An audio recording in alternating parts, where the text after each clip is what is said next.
Zee 24 तास एक पाऊल पुढे। नमस्कार, मी भूषण. झटपट बातम्यांमध्ये आपलं स्वागत. राज्य, देश, विदेश, क्रीडा आणि मनोरंजन विश्वातल्या बातम्यांचा आढावा आपण घेणार आहोत. सुरुवात करूयात राज्यातल्या घडामोडींपासून.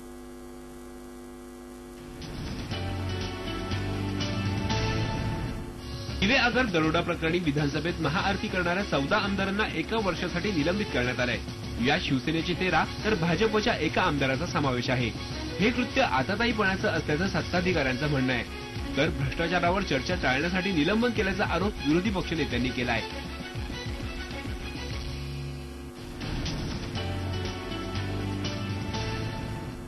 जिल्हा परिषद अध्यक्षपदाच्या निवडणुकीत विदर्भात राष्ट्रवादीने दिलेल्या दग्याचा बदला घेण्याची काँग्रेसनं तयारी केली आहे. ठाणे महापालिका स्थायी समितीच्या निवडणुकीत राष्ट्रवादीच्या उमेदवाराला मनसेनं पाठिंबा दिला आहे. त्यामुळे शिवसेनेनं पुरस्कृत केलेला बसपाचा उमेदवार अडचणीत आलाय. शिवसेनेला या अडचणीत मदत करायला काँग्रेस तयार असल्याचं वृत्त आहे.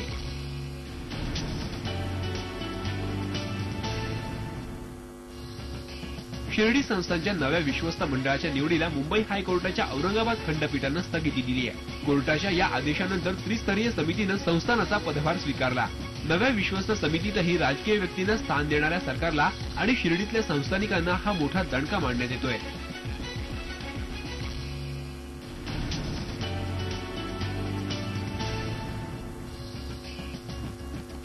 पुण्याजवळच्या मावळ गोळीबार प्रकरणी 47 शेतकऱ्यांना अटक करण्यात आली आहे. त्यांची रवानगी न्यायालयीन कोठडीत करण्यात आली आहे. 9 ऑगस्ट 2011 रोजी पवना धरणातील पाण्याच्या पाईपलाईनला विरोध करण्यासाठी आंदोलनकर्त्या शेतकऱ्यांनी दगडफेक, तोडफोड करत पोलिसांच्या गाडीवरही हल्ला केला होता.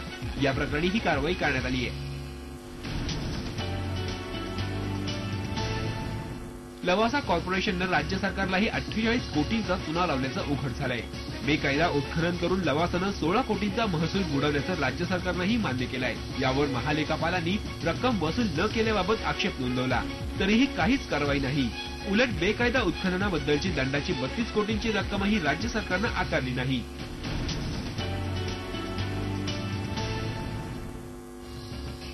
नियमानुसार एकदाच मिळणारं म्हाडाचं घर एका दोघांना नव्हे तर तब्बल 29 जणांना 2-2दा किंवा त्याहूनही अधिकदा मिळाल्याचं समोर आलंय. माहितीच्या अधिकारात हा धक्कादायक प्रकार समोर आलाय. यातल्या काही अर्जदारांनी दलालांनी परस्पर फॉर्म भरल्याची माहितीही झी 24 तासला दिली आहे.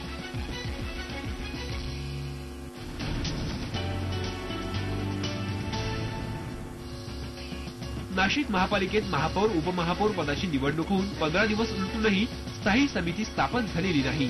स्थायी समिती निवडणुकीत मनसेला कोंडीत पकडण्याचा प्रयत्न शिवसेना करतेय, तर नव्या ठाणे पॅटर्नमुळे नाशिकचा मार्ग मोकळा करण्याचा प्रयत्न मनसे करतेय.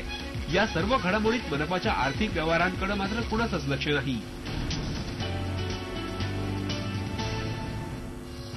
मुंबईत दुधाच्या किमती पुन्हा वाढणार आहेत. 1 एप्रिलपासून मुंबईत खुले दूध 3 रुपयांनी वाढणार असून ते आता 48 रुपये प्रति लिटर दराने मुंबईकरांना मिळणार आहे. पेट्रोल, डिझेल, जनावरांचा चारा आणि खाद्याचे दर वाढल्याने दुधाचे दर वाढवण्याशिवाय पर्याय नसल्याचं मत मुंबई मिल्क प्रोड्युसर्स असोसिएशनने व्यक्त केलं आहे.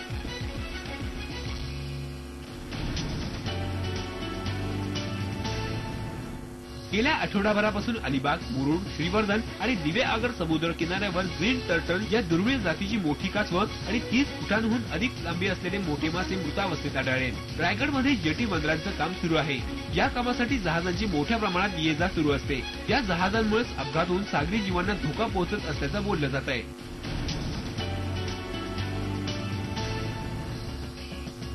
सप्तशृंगी देवीच्या यात्रेला गुरुवारपासून सुरुवात झाली आहे. देवीच्या दर्शनाला लाखो संख्येने भाविक यायला सुरुवात झाली आहे. भक्तांचा हा महापूर 8 एप्रिलपर्यंत सुरू राहणार आहे. त्यामुळे प्रशासनही सज्ज झालंय. भाविकांच्या सुरक्षेसाठी मोठ्या प्रमाणात पोलीस बंदोबस्त करण्यात आलाय. यात्रा काळात व्हीआयपी पासेसही बंद करण्यात आले आहेत.